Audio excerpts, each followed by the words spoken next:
तो वो जो कैपेबिलिटी सेंटर बने उसकी वजह से इंडिया के पास रेवेन्यू बहुत आया, फॉरेन डायरेक्ट इन्वेस्टमेंट्स बहुत आए। हाँ, तो अगर हम उस समय विरोध करते रहते और उसको अडॉप्ट नहीं करते तो आज हम यहाँ पे नहीं करते। एक पुरानी कहावत है, your half job is done when you start. बहुत सारे लोग स्टार्ट नहीं करते, वो फैंस पे बैठे हुए हैं, इंतजार कर रहे हैं, सोच रहे हैं, सोच विचार कर रहे हैं। मैं कहता हूँ आपके पास आइडिया है, आपको अच्छा लग रहा है, आपको कन्विक्शन है कि आप उस आइडिया पे काम करोगे तो सक्सेसफुल होगा आपके लिए, तो आपको स्टार्ट कर देना चाहिए।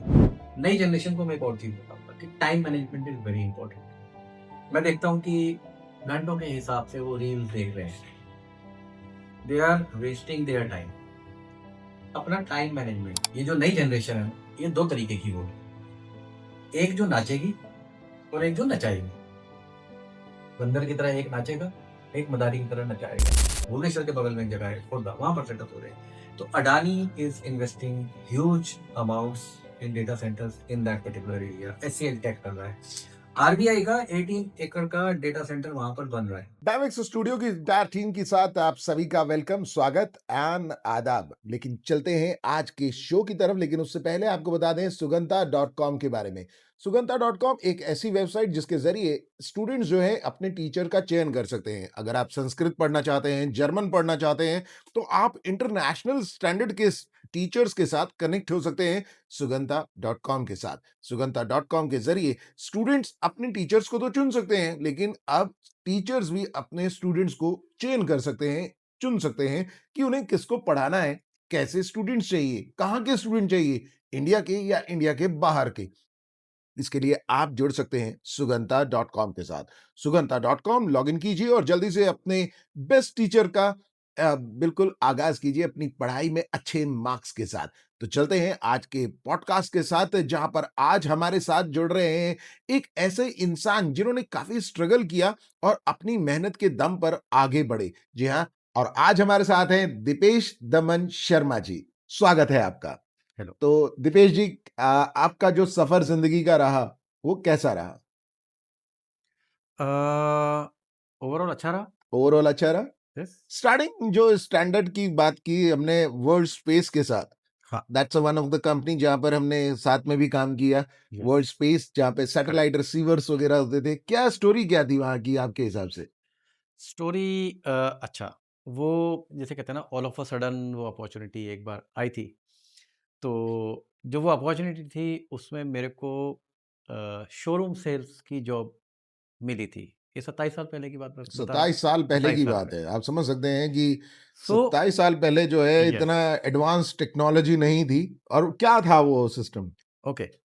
सो पहले तो मैं ये बताता हूँ कि मेरी वो जॉब क्या थी और फिर चेंज ओवर अचानक से कैसे हुआ। तो मैं शोरूम सेल्स में था उसमें। और वो ऐसे शोरूम पर मेरे को पोस्ट किया था जहाँ पर सेल्स हो नहीं रही थी, क्योंकि वो जो प्रोडक्ट था world space satellite radio, it was costly radio. और शायद लोगों को अभी उसका कंसेप्ट तब पता नहीं था इतना। जब वहाँ पर मैं गया तो इनिशियल सेल्स हुई। देन होता है ना, जब कहीं से कोई अच्छे रिजल्ट्स आ रहे होते हैं तो फिर आपको ऑफिस वाले रिकॉग्नाइज करना शुरू करते हैं। तो उसके बाद मैं ऑफिस में गया। तो ऑफिस में फिर over the period of time I became the sales trainer. फिर और शोरूम्स के जो शोरूम में जो हम लोग आईएसडीज़ कहते हैं उनको, उनको मैं ट्रेन करता था। फिर हमारा एक छोटा-सा कॉल सेंटर बनाया गया। उस कॉल सेंटर में भी आउटबाउंड, इनबाउंड जो हमारे कॉलर्स थे, टेलीकॉलर्स थे, मैंने उनको भी ट्रेन करा। फिर उसके अलावा जो फ़ील्ड की इंजीनियरिंग टीम्स थीं, फिर मैं उनके साथ भी इन्वॉल्व हुआ। और ऐसे करते-करते मतलब यहाँ काफ़ी आते-आते सारी आपको चीज़ें ये सीखी। एहसास हो चुका था कि आप एज़ अ ट्रेनर जो हैं परफेक्ट हाँ, जा रहे हैं। करेक्ट, करेक्ट, मैं बता दूँ कि राइट। आज जिस मकाम पे दिपेश जी हैं, वो कुछ हटके है। क्योंकि जहाँ एआई के माध्यम से काफ़ी लोग जो है नई चीज़ों का चाह रहे हैं, आविष्कार देखना चाहते हैं। ये खुद इनोवेशन करते हैं और खुद ऐसे लोगों को ट्रेंड करते हैं जो एआई के मास्टर हैं। भई यहाँ स्टोरी कैसे आ गई? मतलब कहाँ एक सेल्स पर्सन ओके। से आप as a a, trainee and now this become as a AI master trainer. हाँ, नहीं, मैं इसको दूसरे तरीके से पुट अप करूँगा कि I am not a trainer. Hmm, AI trainer नहीं हूँ मैं, बट मैं जिस कंपनी के साथ काम करता हूँ, that is a US based company. Dallas में हम लोगों का हेड ऑफिस है। और जो हमारी ये कंपनी है, बिकॉज अब AI is something which is the future and it is already started. So हमारी जो कंपनी है वो एआई के डोमेन में काम करती है, जिसमें हम एआई के इंफ्रास्ट्रक्चर पे काम करते हैं, जिसमें हम एआई से रिलेटेड जो मैन पावर होती है उनके एनहांसमेंट पे काम करते हैं और डिजिटल प्रोडक्ट्स के ऊपर काम करते हैं। So this is something which we are doing.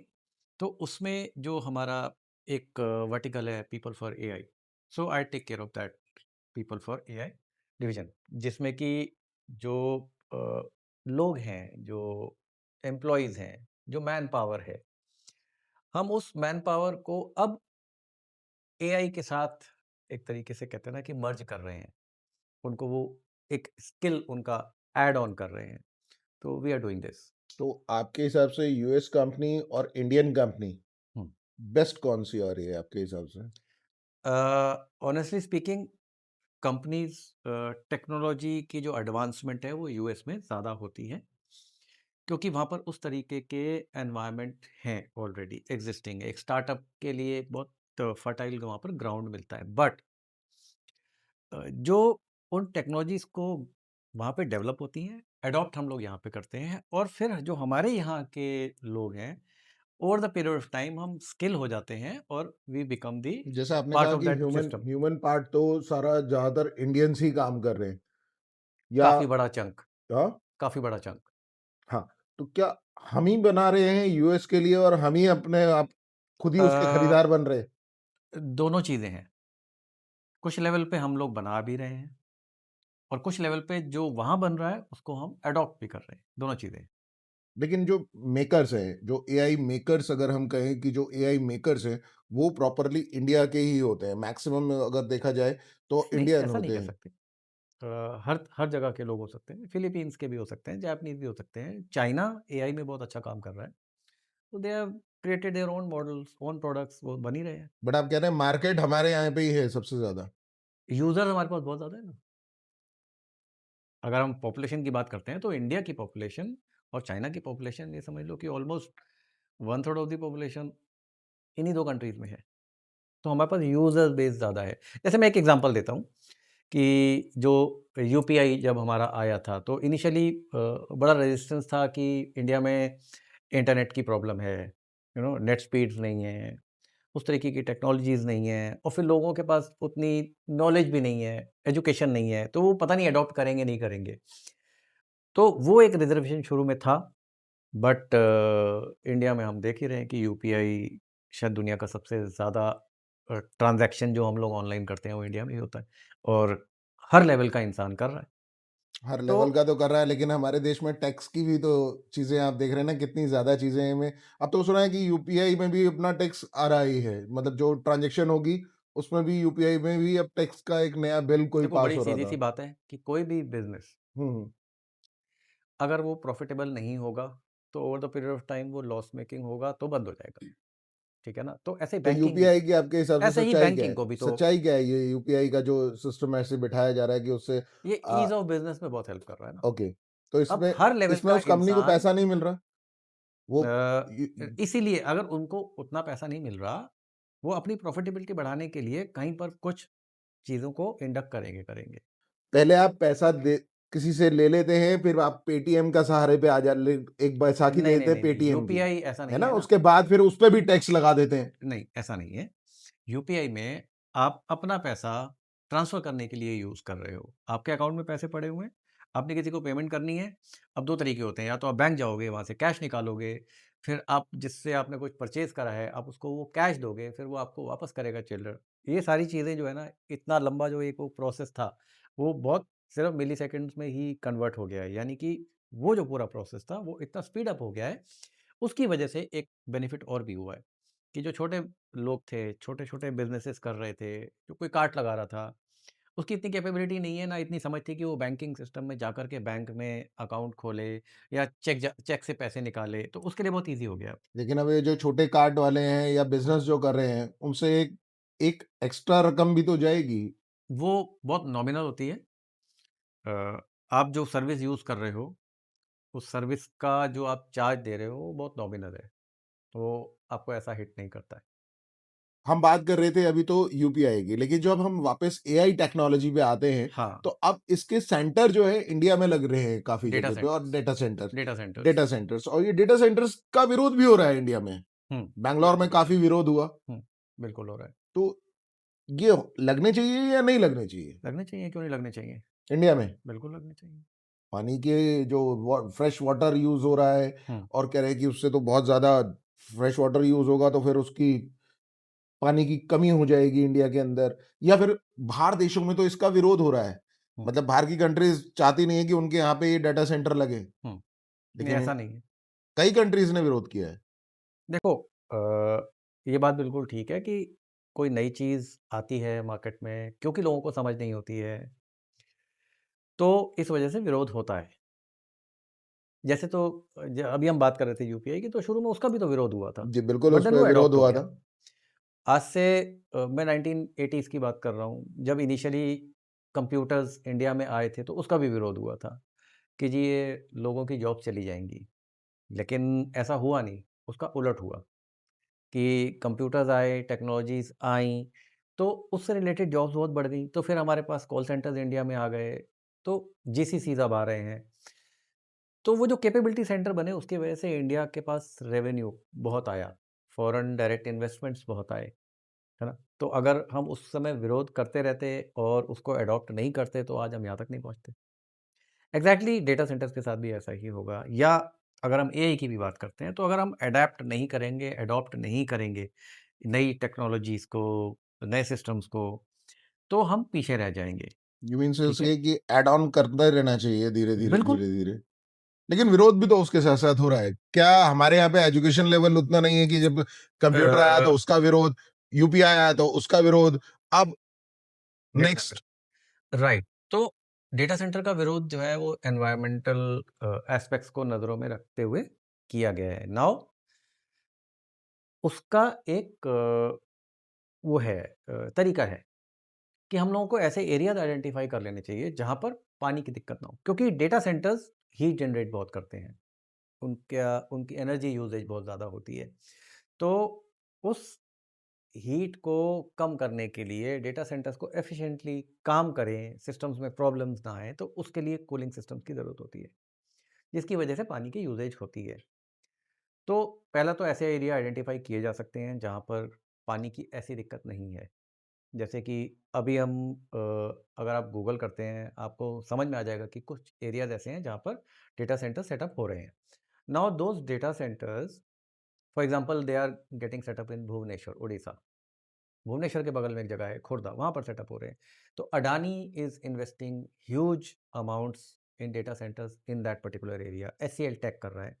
RBI का 18 एकड़ का डेटा सेंटर वहाँ पर बन रहा है। तो ऑब्वियसली वो आइडेंटिफ़ाई किया गया एरिया, और ये सोच समझ के ही किया गया कि यहाँ पर पानी की उतनी दिक्कत नहीं है एज़ कम्पेयर्ड टू राजस्थान में नहीं लगा सकते, वहाँ पानी की दिक्कत है। आप बैंगलोर में अभी इसलिए विरोध हो रहा है क्योंकि बैंगलोर में पानी की दिक्कत है, ठीक है? क्योंकि बैंगलोर में ऐसा कोई इतना बड़ा सोर्स नहीं है पानी का। अपार्ट फ्रॉम दैट ये जो पानी है इसको कंज़र्व भी किया जा सकता है। कैसे? अगर पानी भाप बन के उड़ रहा है, तो आप उसको कंज़र्व कर सकते हो, you can condense it and reutilise it, उसको आप दोबारा से रिसाइकिल कर सकते हो। नहीं, अगर रिसाइकिल करेंगे तो उसे पीने योग्य बनाया जा सकता है क्या? नहीं, मेरे ख्याल से वो एक नहीं, अब आप समझो, टेक्नोलॉजी जो है इतनी डेवलप, पीने योग्य टेक्नोलॉजी पानी इंडिया के अंदर है कि हम भाप वाले को वापस जो है कन्वर्ट करके हाँ, तो पीने योग्य बना दें। हाँ, अगर पानी भाप बन के उड़ रहा हो, दोबारा पानी तो बन जा फिर रहा तो है तो बैंगलोर में भी लग सकता था अगर ये टेक्निक होती तो। देखो उसमें एनर्जी यूसेज है, जहाँ पर पानी की अवेलेबिलिटी भी ज़्यादा है। सी पानी चाहिए बहुत ज़्यादा क्वांटिटी बहुत में, ज़्यादा। है ना? तो बैंगलोर में उतना है नहीं, बट उड़ीसा में है, तो वहाँ के पानी को हम यूटिलाइज़ कर सकते हैं, उसको रिसाइकिल किया जा सकता और इलेक्ट्रिसिटी भी उस पे ज़्यादा ही लगेगी ऑब्वियस है। है उसे इलेक्ट्रिसिटी कन्वर्ट तो करने देखो, में। हम घर में लैपटॉप चला रहे हैं तो भी लग रही है, घर में लाइट जल रही है, ये लाइट चला रहे हैं तो इलेक्ट्रिसिटी तो यूज़ होगी। कोई भी ऐसा प्रोडक्ट होगा, ऑब्वियसली इलेक्ट्रिसिटी तो चाहिए। मतलब ये इंडिया के लिए आपके हिसाब से फ़ायदे का सौदा है। Over the period of time इसका बहुत बेनिफिट होने वाला है, क्योंकि जॉब जनरेशन बहुत बड़ा होगा। ओके। बाहर से एफडीआईज़ वो आएगी, बाहर का रेवेन्यू बहुत सारा हम इंडिया का रेवेन्यू बढ़ जाएगा।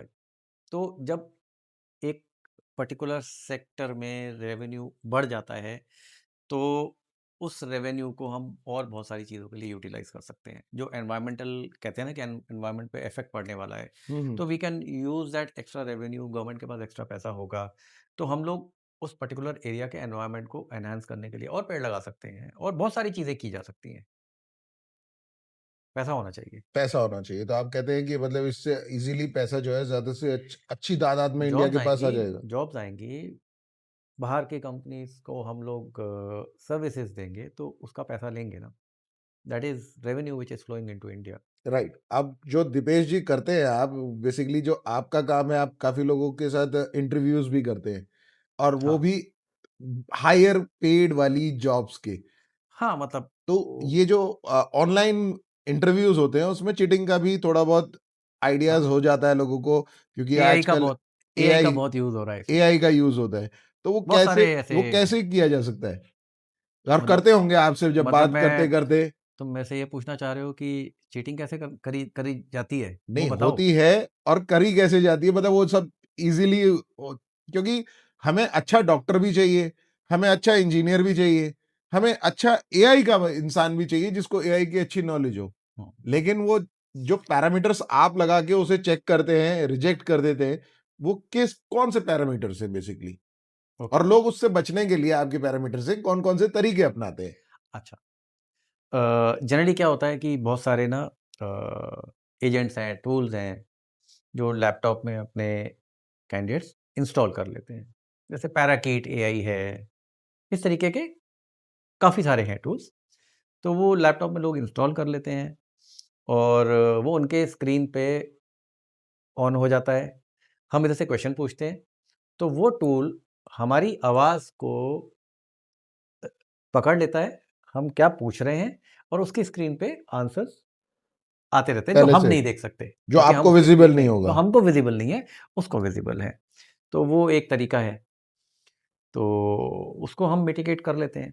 मतलब कैसे? उसकी आंखों से, कि उसकी आंखों की हाँ, पुतलियां एग्ज़ैक्टली। कहाँ चल रही बॉडी हैं? Language body language. Body language एक बड़ा गिव अवे होता है, लेकिन कुछ इंटेलिजेंट नकलची भी होते हैं। अच्छा, वो कैसे? वो अपने आप को ट्रेन कर चुके होते हैं। उनको पता है, तो वो अपनी बॉडी लैंग्वेज उस तरीके से कर लेते हैं। आप नहीं उनकी बॉडी लैंग्वेज से भाप सकते। फिर हम उनकी स्क्रीन शेयर करवाते हैं। हम उनके इंस्टॉल्ड ऐप्स देख लेते हैं। हम उनका टास्क मैनेजर खोल के चेक कर लेते हैं। तो अगर कोई इस तरीके का टूल रन कर रहा होता है, तो वो टास्क मैनेजर में दिखता है। तो तो ये ये कुछ तरीके हैं। उसके अलावा कुछ ऐसे तरीके हैं जो पब्लिक में रिवील नहीं करने चाहिए। अच्छा, ऐसे भी हैं। और आपको लगता है कि यही टेक्निक जो है आजकल जो पेपर लीक्स हो रहे हैं, या फिर ये जो घटनाएं हुई पिछले कई सालों में, नहीं, यहाँ पेपर लीक तो इसका कुछ नहीं, मैटर ऐसा हो सकता है कि पेपर आपको लैपटॉप से ही ऐसे एग्जाम कंडक्ट करा के किसी को फाइनलिस्ट तैयारी करी जा सकती है बड़े से बड़े एग्जाम्स की, यूपीएससी, आईएएस। देखो, टेक्नोलॉजी जिस तरीके से डेवलप हो रही है, यू नेवर नो कि हम्म। किस तरीके के टूल्स मार्केट में आ जाएँगे, जो इसी तरीके के काम करने में लोगों को हेल्प करने लग जाएँगे, गलत तरीके के। गलत आ तरीके के सकते हैं। आ सकते हैं, ऑलरेडी हैं, मतलब आप जो बता रहे हैं कुछ ऐसे। टेक्नोलॉजी की कोई लिमिटेशन नहीं है, अच्छा, वो तो कुछ भी over the period of time develop हो जाता है। कोई ऐसे टूल्स जो बहुत खतरनाक हो, ऐसे एग्जाम में जो स्टूडेंट्स की हेल्प करते हो? नहीं, ऐसे तो अभी मेरे को इमीडिएटली नहीं याद आ रहे, बट होते हैं टूल्स, कई सारे ऐसे टूल्स हैं। काफ़ी टूल्स। तो एग्जाम जो ऑनलाइन देते हैं उनके लिए एक अलग सा टेस्ट जो होता है, जो आप करते हैं, उसमें सबसे पहले आप क्या चीजें देखते हैं? अगर उसकी क्वालिफिकेशन तो हो ही है, साथ साथ एक टेस्ट लेते वक्त जब ऑन स्क्रीन आप बैठते हैं, तो क्या क्या चीजें देखी जाती है? उसका हाव भाव, उसके हाथ में कुछ बॉडी है या नहीं, लैंग्वेज या कोई और उसको गाइड मैं कर रहा है या आपको नहीं कर रहा? एक सबसे बड़ा गिव अवे बता देता हूँ कि अगर किसी ने अपना सीवी एनहांस कर रखा है एआई यूज़ करके और जॉब डिस्क्रिप्शन अगर उसको मिलती है, तो वो जॉब डिस्क्रिप्शन के साथ अपने सीवी को अलाइन कर लेता है, तो दैट डज़ नॉट मीन कि उसको वो काम आता है ना?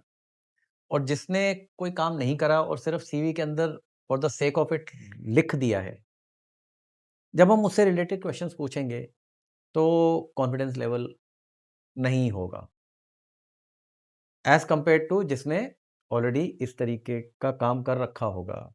अब मेरे काम से रिलेटेड अगर कोई कुछ भी पूछेगा तो मेरे पास जवाब होगा, उसमें डिले नहीं होगा, मैं फंबल नहीं करूँगा। तो ये चीज़ें होती हैं जो जो आप क्लैरिटी पता चल जाती है कि बंदे को एक्सपीरियंस है एग्ज़ैक्टली। या नहीं है, हुँ। ये चीज़ आप भाप लेते हैं। हाँ, देखो एक्सपीरियंस से ये चीज़ें तो आती हैं ना। आप human psychology over the period time सीखते हो। जैसे-जैसे आपकी एज बढ़ती है, आप हज़ारों लोगों से मिलते हो अपने लाइफ़ टाइम में। तो हर एक की पर्सनैलिटी को आप जज करते हो, चलते हैं थोड़े भाप से, लेके। हाँ, जैसे हाँ। थोड़ा-सा वापस चलते हैं यहाँ से, जैसे आपने बताया था कि वर्ल्ड स्पेस हुँ। और उसमें वो सेना को आपने कुछ इक्विपमेंट्स दिए थे वर्ल्ड स्पेस के, हाँ। उसका क्या सीन क्या था सारा? एक्चुअली क्या होता है कि मैं बात तब की कर रहा हूँ जब डायरेक्ट टू होम जैसी कोई चीज़ होती नहीं थी।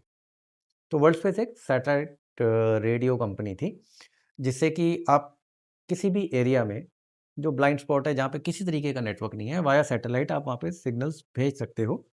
और वो जो सैटेलाइट रेडियो की मैं बात कर रहा हूँ, वो एक छोटा-सा डिश एंटीना होता था, जो कि वो एक सैटेलाइट की तरफ हम ओरिएंट कर देते थे ईस्ट, वो जिस तरफ हमारा सैटेलाइट था, और वहाँ से वो सिग्नल्स लेता था और उसको हम कन्वर्ट कर लेते थे आज भी मैंने देखा है कि कई म्यूज़िक में। घरों में जो है वो एंटीने लगे हुए हैं छोटे-छोटे। हाँ, those peoples are really know about the different kind of music, what different correct. Jazz, तो आर्मी पॉप, के साथ रॉक। क्या था कि आर्मी के लोग जो हैं जी, वो जी, जी। बॉर्डर एरियाज़ में बैठे हुए हैं, बंकर्स में बैठे हुए हैं, वहाँ पर उनके पास किसी तरीके का कम्युनिकेशन नहीं है। पुराने टाइम की बात कर रहा हूँ, आज से 20 साल, 25 साल पहले, तो उस समय तो और भी नहीं थे, अब तो बहुत कुछ है। तो वो रेडियो उनके लिए एक एंटरटेनमेंट का साधन था, ऐसे एरिया में जहाँ पर किसी तरीके का कोई नेटवर्क नहीं होता था। सरकारी रेडियो नेटवर्क्स भी नहीं होते थे, एफ़एम तो उस समय आया ही नहीं था। इससे डाटा भी आप कन्वर्ट कर लेते थे? डाटा डेटा भी कैसे? सैटेलाइट के थ्रू, जैसे हम हुँ, हुँ। डेटा बीम डाउन कर सकते हैं और ठीक है। उसको कन्वर्ट करके आप काम कर सकते हो। सो जैसे आजकल वो स्टारलिंक आ गया है, तो स्टारलिंक इज़ लाइक वो इंटरनेट है ना, हुँ, हुँ। छोटे-छोटे सैटेलाइट्स हैं जिसके थ्रू आप इंटरनेट ऐसी जगह पे पहुँचा रहे हैं जहाँ पर और कोई अवेलेबिलिटी है ही नहीं। तो क्या इंडिया में एग्ज़ैक्टली अभी वो भी कोई ऐसी जगह है जहाँ पर इंटरनेट नहीं होगा? बहुत सारे ब्लाइंड स्पॉट्स हैं। पहाड़ी इलाका जहाँ पर कोई छोटा-सा गाँव है जहाँ पर नेटवर्क नहीं डाल सकते हैं, एक्सेसिबिलिटी ही नहीं है। या अगर आप डाल भी देते हो, वहाँ का वेदर ऐसा है कि over the period of time वो नेटवर्क, टावर खराब हो गया, टावर टूट गया, तूफ़ान आ गया, कुछ भी हो गया, लैंडस्लाइड हो गई, तो वो आपका टावर तो वो जो है उसको मिटिगेट करने के लिए सैटेलाइट कम्युनिकेशन, और अब 5G, 6G ये सब के बाद सैटेलाइट कम्युनिकेशन अब बहुत ज़्यादा सबसे रोल ज़्यादा प्ले करता अभी है। तो जैसे इंडिया में 5G चल रहे हैं मोबाइल। क्या ये मोबाइल कम्युनिटी से भी जो है कनेक्ट करती है कि मतलब सारी चीज़ें जो है धीरे-धीरे चेंज होती चली जाएँगी? क्योंकि अपग्रेड तो होता ही बाहर है, की कंट्रीज़ में तो अभी अपग्रेड तो होता ही रहता 5 है, नहीं चल रहा है। अपग्रेड तो होता रहता है ना। ओके। तो इंडिया की बारी कब आएगी कि सबसे टॉप में आप देखते हैं कि सबसे टॉप में मोबाइल जो है हमारे देश में पहले लॉन्च हो, सबसे नहीं, ज़्यादा 5G तो देखो हमारे यहाँ बहुत अच्छे से अब एम्बेड हो चुका है, और अब और 6G उन चीज़ों पे भी काम हो रहा है, तो वो भी आ जाएगा। तो वो दीपेश जी जो हम बात कर रहे थे जेन ज़ी के बारे में, ये जेन ज़ी जो वर्ड्स आता है, जो नेक्स्ट अल्फा जेन ज़ी और आगे नई जनरेशन नई जिसे जनरेशन। कहेंगे हम लोग, हाँ, नई जनरेशन एआई को किस तरह से लेती है आज की डेट में? ओके। तो मैं इसको ना एक सिंगल लाइन में बताना चाहूँगा कि ये जो नई जनरेशन है ना, ये 2 तरीके की होगी। एक जो नाचेगी और एक जो नचाएगी। बंदर की तरह एक नाचेगा, एक मदारी की तरह नचाएगा। आप कहना चाह रहे हैं कि कुछ लोग इसका सदुपयोग करेंगे और कुछ लोग सिर्फ इसको एंटरटेनमेंट के रूप में लेंगे। एब्सोल्युटली। तो आपको क्या लगता है मैं कि रीज़न देता हूँ, सक्सेस कौन है इसमें से, मैं रीज़न नाचने देता हूँ। वाले या नचाने वाले? ऑब्वियसली देखो, एआई डेवलप हो रहा है, तो कुछ लोग ऐसे हैं जो उसको पॉजिटिवली यूज़ कर रहे हैं, अपने स्किल्स को एनहांस करने में यूज़ कर रहे हैं। जैसे एक मैं एग्जांपल देता हूँ, अगर कोई प्रोजेक्ट मैनेजर है, वो भी प्रोजेक्ट करता है, प्रोजेक्ट के डेटा शीट्स बनाता है, बहुत कुछ करता है उसमें। उस पर्टिकुलर चीज़ को और बेटर करने के लिए वो उसमें एआई का यूज़ करना शुरू करता है, तो वो अपने स्किल को बेटर कर रहा है, अपने प्रोजेक्ट मैनेजमेंट को बेटर कर रहा है। लेकिन अगर दूसरी तरफ एक ऐसा बंदा है जो सिर्फ एआई को यूज़ कर रहा है फालतू के क्वेश्चन पूछने में। जैसे मैंने अभी कहीं पे नोटिस करा था, किसी ने एक एआई के टूल को, जेमिनाई को या शायद चैट जीपीटी को क्लिक करके ये क्वेश्चन पूछा था कि पानी को अच्छे से उबाला कैसे जाए। अब आप समझ सकते हो कि वो किस तरीके का क्वेश्चन है, पानी को उबाला कैसे जाए, ये मतलब स्टूपिड क्वेश्चन है। तो there is a generation, there is a part of generation जो इसको इस तरीके से यूज कर रहा है, जो जिसका कोई मतलब नहीं है। लेकिन एक पार्ट ऐसा है जो स्किल को डेवलप कर रहे हैं, उसको यूटिलाइज कर रहे हैं अपने और अपने आप को एनहांस करने को, अपने करियर को एनहांस करने के लिए। तो इसलिए मैं बोल रहा हूँ कि कुछ लोग नाचेंगे, कुछ लोग नचाएंगे। जिसने ठीक से अडेप्ट कर लिया वो पैसे भी कमाएगा, किसी एक बड़े लेवल तक भी जाएगा और हमारे जीडीपी में बहुत बड़ा योगदान देगा। और वो पैसा वो उन लोगों से कमाएगा जिनको वो टूल्स बना के देने वाला है। ओके। तो ये पैसा कमा के उसको देने वाले हैं। ये नाचेंगे, वो नचाएगा। मतलब इसमें शिक्षा का कितना योगदान रहेगा? शिक्षा क्योंकि का बहुत बड़ा हमारे देश योगदान में है। जो है शिक्षा आप का जैसा बहुत बड़ा आपने बताया कि योगदान है। जब कंप्यूटर आया तब भी हंगामा मचा, हाँ। बहुत रोका गया और इसके बाद तब भी इस चीज पे रोक लगाई गई कि यूपीआई है, तब रोक लगाई गई। तो अब शिक्षा का कहां तक इसमें सहयोग समझते हैं? देखो, एजुकेशन सिस्टम को चेंज होना पड़ेगा। एजुकेशन सिस्टम को पॉजिटिवली चेंज होना पड़ेगा, क्योंकि मैं देखता हूँ सरकारी स्कूलों में या हमारे एजुकेशन सिस्टम के अंदर अभी भी बहुत सी ऐसी चीज़ें प्रिवेलेंट हैं जो 1950 में, 1960 में, 1970s की चीज़ें अभी तक पढ़ाई जा रही हैं। आइडियली ये चेंज हो जाना चाहिए। हमारे पास अब जो हमारा एजुकेशन सिस्टम है वो स्किल बेस्ड ज़्यादा होना चाहिए और क्लासरूम्स के अंदर ही आइडेंटिफिकेशन होना चाहिए कि कौन सा स्टूडेंट किस चीज़ के लिए बेस्ट है या इसमें उसको इसमें ऑप्शन दिया एआई जा क्या सकता है। सहयोग करेगी? हमारे स्कूल जो है आज भी आप कह रहे हैं कि 70 के दशक के वैसे ही पैटर्न पे चल रहे हैं, एक तो चेंज करना रजिस्टर पड़ेगा। लेकर चलते हैं, रजिस्टर में अटेंडेंस होती है, पहला पीरियड, दूसरा पीरियड, 8 पीरियड के बाद कौन कहाँ जा रहा है किसके बारे में कोई इन्फॉर्मेशन नहीं होती। राइट। तो एआई इसमें क्या मदद करेगा? एआई इसमें बहुत मदद कर सकता है, क्यों नहीं कैसे? कर सकता। एआई अपने आप में एक ऐसा स्किल है जो स्कूलों में पढ़ा एडॉप्ट हो जाना चाहिए, पढ़ाया जाना चाहिए। और एआई को हमको इस तरीके से स्टूडेंट्स के पास प्रेजेंट करना चाहिए कि हमको उसकी एक्चुअल यूटिलिटी, हमको अपने स्टूडेंट्स को इनोवेटर बनाना है। हमने अपने स्टूडेंट्स को सिर्फ एक टेक्नोलॉजी को यूज़ करने वाला बंदा नहीं बनाना है ना? दोनों में फ़र्क होता है। बाहर के कंट्रीज़ में हम बात करते हैं तो वहाँ पर इनोवेशंस हो रहे हैं। जैसे हम अभी बात कर रहे थे कि चाइना में स्टूडेंट्स ने खुद ही एक एआई का टूल ऐसा बना लिया है जो उनकी क्लासरूम की अटेंडेंस को रिकॉर्ड करता है। ओके। तो उन्होंने उसको पॉजिटिवली यूज़ कर लिया, यानी कि एक टूल बनाया है, उस टूल को अब वो आगे बेच भी सकते हैं कि देखो जी ये टूल का काम ये है, आपके लिए भी वो काम आसान कर रहा है। तो वो टूल अगर इंडिया में के कोई स्टूडेंट बना ले, इस तरीके के टूल्स बनाने की बात कर रहे हैं हम, तो वो या एआई एजेंट्स बनाने की बात कर रहे हैं। तो जब इस मोड में हमारे स्टूडेंट्स आ जाएँगे कि हमको बनाना है, इस्तेमाल तो चलो करेंगे ही करेंगे, बट हमको डेवलप करना है, बनाना है, देन दैट इज़ समथिंग जो आज हमको अपने स्कूल्स के अंदर इनकलकेट कर लेना चाहिए। जैसे किसान को पौधा लगाने के लिए बाकी चीज़ों की भी ज़रूरत पड़ती है, खाद की ज़रूरत पड़ती है, अच्छी मिट्टी, उपजाऊ और अच्छे वातावरण की ज़रूरत पड़ती है। वैसे ही शिक्षा में एआई का जो यूज़ है, आप कहना चाह रहे हैं कि उसके लिए हमें वो डेवलप करना पड़ेगा, वो समाज डेवलप करना पड़ेगा। हुँ। लेकिन आज आपने अभी खुद ही बोला कि ये 70 के दशक की वाली पढ़ाई अभी भी चल रही है। हाँ, बिल्कुल चल तो रहा वो है। कब चेंजेज़ आएँगे हमारे देश में? वो चेंज आना चाहिए अब। अब तक आ प्राइवेट जाना स्कूल शायद जल्दी अडॉप्ट कर देंगे। गवर्नमेंट स्कूल में वो पॉलिसी बनेगी, आएगी, जनरली गवर्नमेंट कोशिश करती है, बट उस तरीके की अडैप्टेबिलिटी अभी आई नहीं है। आई नहीं है आपके हिसाब से। तो टाइम आपको लगता लगेगा। है कि जो डेवलप के लिए सरकार को जागरूक होना पड़ेगा इसके लिए? बिल्कुल होना चाहिए। कोई आप सुझाव देना चाहेंगे गवर्नमेंट को? गवर्नमेंट के पास बड़े-बड़े पॉलिसी मेकर्स बैठे हुए हैं, वो ज़्यादा समझते हैं हमारे से अच्छे। नहीं, ये कह के तो आप अपने आप को इंटेंट बचा की रहे बात हैं। है। नहीं, बिल्कुल आप अपने आप को सेव कर रहे हैं बोल के। नहीं, मैं तो चाहता हूँ कि आप कुछ इंटेंट की सजेशन बात है। दें ताकि गवर्नमेंट भी इस चीज़ के लिए काम करने के लिए जागरूक हो। नहीं, गवर्नमेंट तो अपने लेवल पे काम करती है। राइट इंटेंट जो होता है ना, दैट मेक्स इट डिफरेंट। अगर किसी सरकारी ऑफिसर का इंटेंट सही है और वो जुझारू है और वो समझता है कि अगर मैं इसको इम्प्लीमेंट करूँगा तो चेंजेस आ सकते हैं, और राइट इंटेंट के साथ काम करेगा तो आ जाएँगे चेंजेस।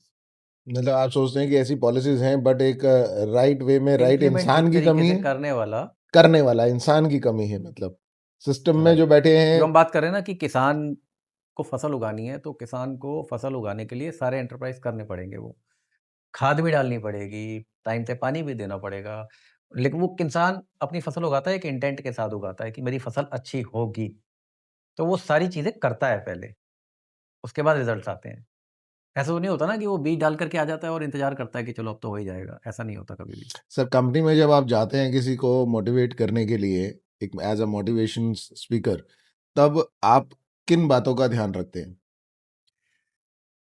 ओके, सो जब मैं किसी इस तरीके के सेशन को कंडक्ट करता हूँ तो जनरली ना मैं देखता हूँ कि लोगों का एक स्किल को सीखने में या अपने आप को पॉजिटिव एटीट्यूड अपना बनाने में उनका कितना इंटरेस्ट है। अगर कोई सेशन के अंदर बैठा है तो पहला इंटेंट ये होता है कि अगर आया है तो वो नहीं, कुछ जो मैं इस सेशन में देखना चाह रहा हूँ, जो मैं आपसे बात कर रहा हूँ, मतलब आप बहुत रिज़र्व तरीके से बयाँ कर रहे हैं सारी चीज़ें। तो मतलब कहते हैं कि आपके पास अगर ज्वेलरी है, तो आप सँभाल के चल रहे हैं। जो ज्ञान आपके पास है, उसे आप सँभाल के चल रहे हैं और बहुत लिमिटेड तरीके से ओके। बताने की कोशिश कर रहे हैं। क्योंकि कहते हैं कि अगर आदमी के पास सबसे बड़ी पूँजी है, तो वो है उसका ज्ञान हुँ, और ज्ञान को सँभाल के खर्च करना, हुँ। ये टेक्निक आप मेरे को भी सिखा रहे हैं आज। ठीक बात है। ऐसा नहीं है। ज्ञान को भी वहीं पर देना चाहिए जहाँ पर उसकी ज़रूरत होती है। सही फ़ोरम पे, वहीं पर देना चाहिए, हर जगह नहीं। जहाँ पे उसकी यूटिलिटी है, वहाँ पे वो ज्ञान देना चाहिए। तो जब आप मोटिवेशन स्पीकर की तरह बोलते हैं, तब भी आप कंजूसी करते हैं अपने शब्दों में? नहीं, तब कंजूसी नहीं होती है। तो अगर आप जब किसी बड़ी ऑर्गेनाइज़ेशन पे जाके अपने विचार रखते हैं या किसी को समझाने की कोशिश करते हैं, तब कौन-कौन से पॉइंट्स का आप ध्यान रखते हैं? डिपेंड करता है कि उनकी रिक्वायरमेंट क्या है। अब जैसे अगर मैं किसी स्कूल में या किसी अब मोस्टली यूनिवर्सिटी में, एआई से रिलेटेड जो नहीं, नहीं, इसमें एआई होते नहीं। हैं, उन जनरल जो हम बात करते हैं, जी। इट इज़ मोर अबाउट कि हम किसी के अंदर एक पॉजिटिविटी कैसे जगा सकते हैं। कई बार क्या होता है कि मैंने नोटिस करा है, बहुत सारे लोगों के पास आइडियाज़ बहुत अच्छे होते हैं, हुँ, ठीक है? लेकिन उनकी प्रॉब्लम क्या होती है कि वो आइडिया को लेकर के बैठे रहते हैं, सोचते रहते हैं। They don't act on it. Act करना बहुत ज़रूरी है। एक पुरानी कहावत है कि your half job is done when you start. बहुत सारे लोग स्टार्ट नहीं करते, वो फेंस पे बैठे हुए हैं, इंतज़ार कर रहे हैं, सोच रहे हैं, सोच-विचार कर रहे हैं। मैं कहता हूँ, आपके पास आइडिया है, आपको अच्छा लग रहा है, आपको कन्विक्शन है कि आप उस आइडिया पे काम करोगे तो सक्सेसफुल होगा आपके लिए, तो आपको स्टार्ट कर देना चाहिए। जब आप स्टार्ट करोगे, तब आपको समझ में आना शुरू होगा कि क्या प्रॉब्लम्स आएँगी। फिर आप जब काम करना स्टार्ट कर चुके होगे, प्रॉब्लम आएगी, रियल टाइम में आपको समझ में आना शुरू होगा, तो आप अपने आप को उसके हिसाब से चेंज करोगे या उस प्रॉब्लम का सॉल्यूशन ढूँढोगे। आपने स्टार्ट नहीं करा, तो प्रॉब्लम भी नहीं आई। प्रॉब्लम नहीं आई, तो सॉल्यूशन भी नहीं आया। सिंपल है ना? तो बहुत सारे लोग को उस मोड में से निकालना, उनको मोटिवेट करना कि भई आपको स्टार्ट करना चाहिए। मैंने बहुत सारे ऐसे लोग मिले हैं मुझे, जो क्रिब करते हैं कि हमारे पास ना ये चीज़ें नहीं हैं। हमको ये करना है, हमारे पास पैसा नहीं है। हमको ये करना है, तो हमारे पास इस तरीके के लोग नहीं हैं। हमको ये करना है, ये नहीं है, वो नहीं है, टूल नहीं है। तो ऐसे लोगों को भी मोटिवेट करना बड़ा ज़रूरी होता है। क्योंकि जब आपका कोई काम स्टार्ट आप कर लेते हो, तो many things start falling in place. Automatically चीज़ें ठीक होना शुरू होती हैं। ऐसे ही सेल्स के साथ भी होता है। मैंने बहुत सारे सेल्स के लोगों को देखा है, वो उनके पास रीज़न्स होते हैं सेल्स नहीं हो रही। क्या रीज़न दे देंगे? कि जी हमारी कंपनी का प्रोडक्ट बड़ा महँगा है, हमारी कंपनी के प्रोडक्ट में दम नहीं है ना? वो उस प्रोडक्ट को पहले खुद को ही नहीं बेच पाते, यानी कि कन्विक्शन नहीं आया उसका उस प्रोडक्ट के ऊपर। तो जब आप खुद अपने लिए नहीं उसको खरीद पा रहे हो, तो फिर आप किसी को बेच भी नहीं सकते। दूसरा, सेल्स के लोगों को मैं नोटिस करता हूँ कि वो जब शुरू करते हैं, थोड़े दिनों में वो कन्फ्यूज़ हो जाते हैं, थोड़े दिनों बाद वो हिम्मत हार जाते हैं।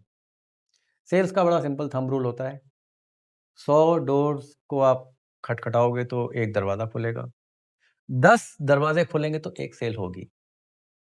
तो इसका सिंपल सा एक निष्कर्ष ये निकलता है कि आपको 100 दरवाज़े खटखटाने पड़ेंगे। हम लोग क्या करते हैं, 5-10 जगह पे गए और वहाँ पे हमको रिज़ल्ट्स नहीं दिख रहे होते, तो हम डिमोटिवेट हो जाते हैं और फिर हमको लगता है कि नहीं, ये हमारे लिए नहीं बना है आइडियली। तो दिस इज़ समथिंग, जब हम मोटिवेशन सेशन देते हैं, तो हम उनको बताते हैं कि ये ऐसा है नहीं, ये आपका एक भ्रम है। आपने एक दिमाग में अपने लिए खुद का एक रोड ब्लॉक क्रिएट करा हुआ है। आपको उस रोड ब्लॉक में से निकलना है। तो एक मोटिवेशन स्पीकर का वही काम होता है। क्या कोई ऐसा एग्जाम्पल भी देते हैं जैसे कि आप अगर ये कोई चीज़ फ्री अगर उसके साथ लगा दें, यानी देखो गंजे को वो कंघी बेचनी है तो फिर आप क्या पैटर्न क्या अच्छा, लगाएँगे? देखो वो ट्रिक्स होते हैं हुँ, सेल्स करने के। हुँ। तो बहुत तरीके के तरीके होते हैं। मैं आपको ना एक ऐसा एग्ज़ाम्पल देता हूँ जो मेरे साथ हुआ। करीब 15-18 साल पहले की बात है। इजिप्ट से मार्बल इम्पोर्ट किया था हमारी कंपनी ने और उसमें कुछ मार्बल में धब्बे थे। धब्बे क्या थे कि उसमें शंख, पुराने कीड़े-मकोड़ों के वो फॉसिल्स वो थे। तो वहाँ पर एक सेल्स का बंदा आया था, तो मैंने उसको दिखाया, मैंने कहा देखो ये कितना गंदा मार्बल है, तो ये तो बिकेगा नहीं, इसको हम सस्ते में बेचते हैं। तो उसने मेरे को एक चीज़ बोली कि सबसे पहले तो अपना प्रोडक्ट उसकी तारीफ़ करना सीखो। ये प्रोडक्ट महँगा बिकेगा। मैं बोल रहा हूँ सस्ता बिकेगा, वो कह रहा है ये महँगा बिकेगा। तो मैंने उससे पूछा कि कैसे बिकेगा? तो उसने कहा मैं दिखाता हूँ करके। तो उसने मार्कर लेकर के जहाँ-जहाँ पे उस मार्बल में फॉसिल थे, शंख का कट का निशान, उस तरीके की चीज़ों को मार्क कर दिया और उसपे लिख दिया फॉसिल। फिर जब कस्टमर आया, तो उसने कुछ लोगों को मार्बल, नॉर्मल मार्बल दिखाता रहा। फिर इस वाले मार्बल के स्टैक के आगे आकर के बोलता है कि ये ना थोड़ा महँगा है, तो आप ये रहने दो, दूसरा देखो। तो कस्टमर जो था उसने स्पेसिफिकली पूछा कि ये महँगा क्यों है? तो उसने वो जो मार्क दिखा रखे थे ना, कि ये देखो जी, ये अरबों साल पुराना फॉसिल, इजिप्ट में इस जगह पे समंदर होता था, समंदर के अंदर ये जो चीज़ें होती थी, वहाँ पे मार्बल बन गया, अब उसका फॉसिल बन गया, ये बड़ा रेयर है। तो वो कस्टमर ने वो मार्बल खरीदा, ज़मीन पे नहीं लगाया, उसने वॉल पे लगाया और मार्क के साथ लगाया फॉसिल्स, और वो पत्थर महँगा बेचा गया, वो स्टोन मार्बल महँगा बेचा गया उसको। तो ये जो होता है ना, इट इज़ अबाउट कि आपका अपना, अपने प्रोडक्ट के लिए, अपनी सर्विस के लिए, या आप जो काम कर रहे हो, खुद का कन्विक्शन कितना है। अगर आप कन्विंस्ड हैं, आपको तसल्ली है, आपने खुद को वो सर्विस बेच ली, तो आप फिर किसी को भी बेच लोगे। सर इसके साथ-साथ एक और चीज़ भी बोली जाती है कि I am selling my self, हुँ, है ना? तो किसी भी प्रोडक्ट के साथ अगर जुड़ने से पहले अगर वो पहला सवाल वही होता है ना कि आप लास्ट कंपनी में क्या करते थे?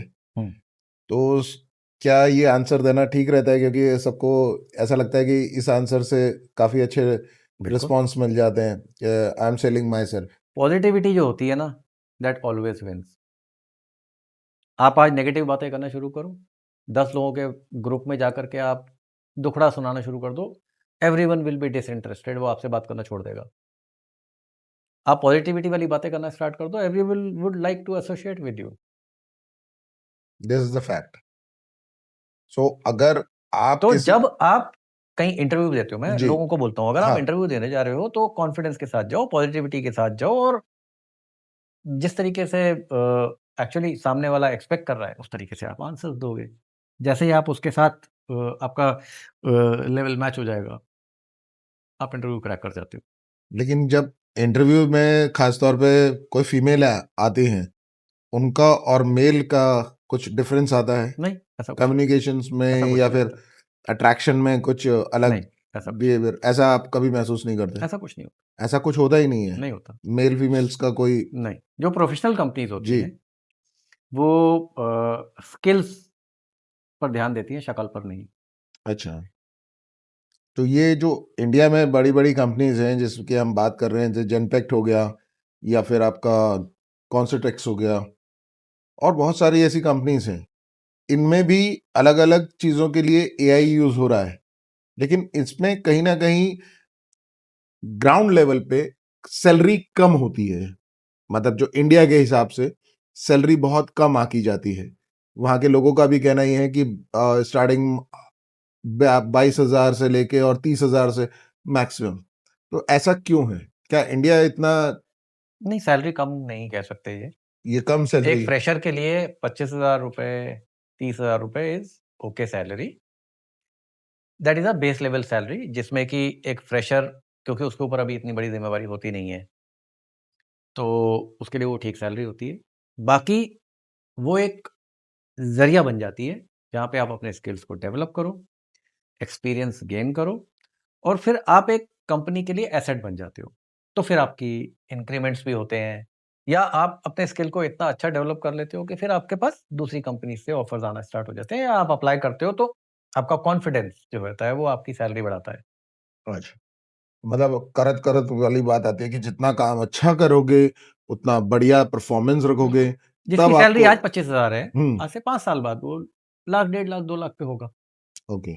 लेकिन जितने एम्प्लॉयमेंट्स बढ़ेगी उस हिसाब से लोगों को बाहर का रास्ता भी तो इज़िली कंपनी देती है क्योंकि कई कंपनी ऐसी हैं जिसमें इज़िली 1 महीने के अंदर क्या 30 के 30 दिन वहाँ पे बोर्ड लगा रहता है इंटरव्यूज़ का हुँ। और 30 दिन वहाँ पे सिर्फ इंटरव्यूज़ ही चल रहे होते वो हैं। उस तरीके की जॉब्स होती हैं जहाँ पर लोग बहुत जल्दी नेगेटिव हो जाते हैं।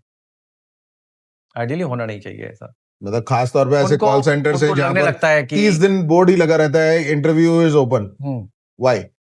वो इसलिए रहता है क्योंकि वहाँ पर जॉब छोड़ने वालों की गिनती ज़्यादा रहती है। हुँ। मोस्टली गुड़गाँव में कई ऐसी कंपनीज़ वो हैं उसकी जहाँ रीज़न ये पर होता है कि लोग बाहर से देखते हैं, जब उनको एक्चुअल में काम करना होता है तो उनको उस वो अपने आप को उस काम के साथ अलाइन नहीं कर पाते। किसी को लगातार फ़ोन पे रहना है, तो कुछ लोगों को फ़ोन पे रहना पसंद नहीं आता है, ठीक है ना? वो उसके अंदर अपना करियर शायद नहीं देख पाते हैं कि हम आगे और क्या कर सकते हैं, तो इस वजह से वो एट्रिशन होता है, इसी वजह से छोड़ के जाते हैं, तो वो चलता रहता है एक प्रोसेस। ये प्रोसेस सही है युवा पीढ़ी के लिए? गलत है। कैसे? कॉल सेंटर मैं तो कुछ ऐसे लोगों को भी जानता हूँ जिन्होंने टेलीकॉलर के तौर पे they had started their career and then आज वो कहाँ पहुँच गए हैं? They are actually developing the call centres या जीसीसीज़ बना रहे हैं वो, यानी कि कंपनी बना रहे हैं वो। अपनी कंपनी खोल रहे हैं। अपनी कंपनी नहीं खोल रहे, किसी बड़ी कंपनी के लिए बहुत बड़े लेवल पे काम कर रहे हैं। ओके, लेकिन वो टेलीकॉलर थे किसी टाइम पर। ओके। टेलीकॉलर से वो इस लेवल पे पहुँच गए। उन्होंने अपने स्किल्स एनहांस करे, ओके। एक्सपीरियंस गेन करा। सिर्फ टेलीकॉलर अगर यही सोचे कि मेरे को ज़िंदगी भर सिर्फ कॉलिंग ही करनी है, ऐसा होता नहीं है। हुँ, आप ट्रेनर बन जाते हो। पहले तो आप टेलीकॉलिंग करके खुद अपना स्किल डेवलप करते हो। फिर आप 5 लोगों के ट्रेनर बनते हो, आप टीम लीड करते हो, फिर टीम लीड करने के बाद आप एक फ्लोर लीड करते हो। आप बहुत तरीके के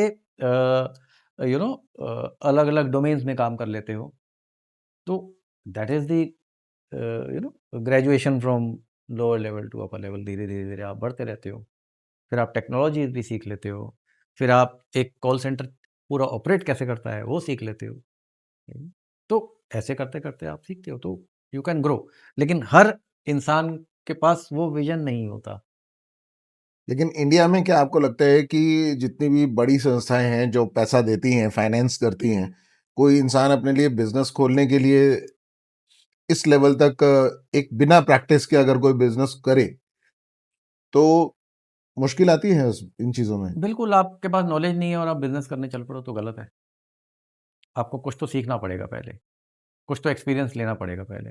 बिना इसके लिए एक्सपीरियंस के नहीं कर क्या सकते। करना चाहिए एक इंसान को सबसे पहले अपने अंदर जॉब कौन से करनी ऐसे चाहिए, जॉब करनी चाहिए। जॉब करनी चाहिए? जिस पर्टिकुलर बिज़नेस में उसका इंटरेस्ट है, उस तरीके की कंपनीज़ में जॉब करनी जॉब चाहिए। करे पहले। आप सजेस्ट करते हैं कि सीधा बिजनेस में जो कूद रहे हैं उनसे उनको पहले बिल्कुल यंग एज में नहीं करना चाहिए अनलेस एंड अनटिल आपके पास कुछ ऐसे प्रोडक्ट्स हों जिसकी यूटिलिटी मार्केट में बहुत ज़्यादा है। What do you think about the e-commerce और this kind of business? E-commerce अच्छा बिज़नेस है। उसमें इन्वेस्टमेंट्स वगैरह के लिए अगर किसी के पास पैसा ना हो तो क्या गवर्नमेंट से पैसा लिया जा सकता है? बिल्कुल मिलता है, स्टार्टअप फंड्स मिलते हैं। स्टार्टअप फंड से? देखो गवर्नमेंट बहुत तरीके के फंडिंग करती है, हाँ, हाँ। सीड फंड भी देती है। आपके प्रोजेक्ट अगर आप किसी बैंक के पास जाते हो, आपके पास एक प्रोजेक्ट रिपोर्ट बनी हुई है और आप एक स्टेबल रेवेन्यू मॉडल दिखा पाते हो, हुँ, हुँ। तो बैंक से आपको और आप एमएसएमई में रजिस्टर हो जाते हो, अपनी एक छोटी कंपनी खोल लेते हो, तो आप फंड ले सकते हो डिपेंडिंग कि आपका प्रोजेक्ट कैसा है। बैंक्स आपको फंड करती है। ओके, उसके लिए पहले आपको अपनी कंपनी को रजिस्टर्ड करना बहुत ज़रूरी है। ऑब्वियसली बिना कंपनी के तो इंडिविजुअल को पैसा नहीं और मिलता, वो तो बिज़नेस पर्सनल करने लोन से मिलता पहले है। आपने बताया कि नौकरी करना भी बहुत ज़रूरी है। जिस स्ट्रीम में आप जाना चाहते हो, जो बिज़नेस करना चाहते हो, उसके लिए पहले एक एक्सपीरियंस करें। चाहे समझ सैलरी रखना कम ज़रूरी है। हो, लेकिन एक्सपीरियंस करना ज़रूरी है। बिल्कुल। Okay, that's great. So Divesh ji, जो कंपनीज़ हैं, वो किस तरीके के एम्प्लॉइज़ को पसंद करती हैं बेसिकली? क्या क्या क्वालिटीज़ होनी चाहिए उनमें? ओके, हर कंपनी जो है ना, उसको ऐसा एम्प्लॉयी चाहिए होता है जो कंपनी की ग्रोथ के साथ ग्रो करे। कंपनी जिसके अंदर एक मैनेजर की छवि देखे, ओके, ऐसे लोगों को करती है। मतलब आता तो वो एज़ अ ट्रेनी ही है, अगर पहले आपको ट्रेनिंग दोगे, फिर उस एक्सपेक्टेशन पे कंपनी की देखो क्या होता है कि कोई भी कंपनी हुँ, एक एम्प्लॉय को अगर रखती है, एम्प्लॉय करती है, तो उस पे पैसा इन्वेस्ट करती है, उस पे टाइम इन्वेस्ट करती है और उससे एक एक्सपेक्टेशन लेकर के चलती है कि आने वाले टाइम में जब ये ग्रूम होगा तो ये हमारे लिए एसेट बनेगा। एसेट इन टर्म्स ऑफ कि वो हमारे लिए एक अच्छा मैनेजर बन सकता है। चाहे वो बहुत छोटे लेवल पे मैनेजर बनेगा इनिशियली, बट वो एक अच्छा मैनेजर बनेगा। तो कंपनी को ऐसे एसेट्स की हमेशा ज़रूरत होती है और ऐसे कंपनीज़ ऐसे ही एसेट्स ढूँढती भी है बाहर से, जो उनके बिज़नेस का जो विज़न है या उनका जो मिशन है या जो उन्होंने एक अपने लिए टारगेट सेट करा हुआ है, उसको अचीव करने में जो एम्प्लॉइज़ अच्छा योगदान देंगे, कंपनी ऐसे लोगों को एक्सपेक्ट करती है। ओके, तो कौन-कौन सी ऐसी टिप्स आप देना चाहेंगे कि एक अच्छे एम्प्लॉयी को हाँ, अच्छा साबित करने के लिए? That is a very good question कि जो एम्प्लॉइज़ होते हैं या मैं अभी जनरेशन को भी बोलूँगा कि there are certain soft skills. वो सॉफ्ट स्किल्स जो हैं, वो आपके करियर में आपको एनहांस करने के लिए बहुत हेल्प करते हैं। उसमें से मैं कुछ सॉफ्ट स्किल्स बताता हूँ, जैसे कम्युनिकेशन। अब बहुत सारे लोगों की एक अच्छी कम्युनिकेशन प्रॉब्लम है। कम्युनिकेशन ये नहीं कि अच्छे वर्ड्स यूज़ कर रहा है। कम्युनिकेशन ये कि वो अपनी बात को किस तरीके से समझा पा रहा है। कम्युनिकेशन उधर का भी किस तरीके से वो अंडरस्टैंड कर रहा है। अगर उसको कोई टास्क दिया जा रहा है, उसको अगर कुछ चीज़ समझाई जा रही है, तो वो उसको कितना समझ रहा है, उसको समझ करके उसको कितना इम्प्लीमेंट कर रहा है या उसकी जो अपनी कोई बात है, वो सामने अपने मैनेजर्स को या कंपनी के अंदर जहाँ पर भी वो रिपोर्ट कर रहा है, वहाँ पर वो उसको ठीक से कम्युनिकेट कर पा रहा है। दिस इज़ समथिंग जो डेवलप करनी चाहिए, communication skill. Then there is something called leadership skill. आपको एक छोटे लेवल का एम्प्लॉयी बना हुआ नहीं रहना है। आपको अपने अंदर एक टीम को लीड करने का या एक टास्क को लीड करने का जो स्किल है, वो डेवलप करना चाहिए। There is something. फिर नई जनरेशन को मैं एक और चीज़ बताऊँगा कि time management is very important. मैं देखता हूँ कि घंटों के हिसाब से वो रील्स देख रहे हैं। They are wasting their time.